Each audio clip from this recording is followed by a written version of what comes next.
Formal nang umatras ang 150 na miyembro at supporters ng Komiting Rehiyon Gitnang Luzon o KRGL sa kanilang suporta sa Communist Terrorist Group o CTG sa ginanap na seremonya nitong April 27 sa Police Regional Office 3 Multipurpose Hall.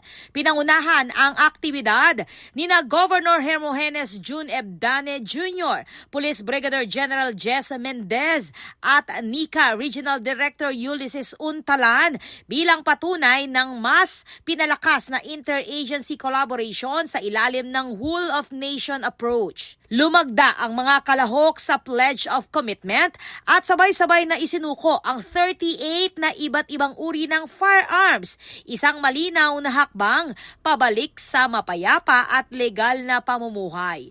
Sinundan ito ng isang serbisyo caravan na nagatid ng medical, livelihood at social services upang suportahan ang kanilang reintegration sa komunidad.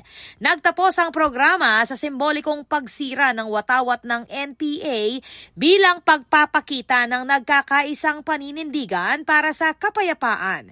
Ayon kay Police Brigadier General Mendez, ang mass withdrawal ay indikasyon ng tumataas na tiwala ng publiko at kolektibong pagpili ng mamamayan para sa kapayapaan at kaunlaran sa Central Luzon.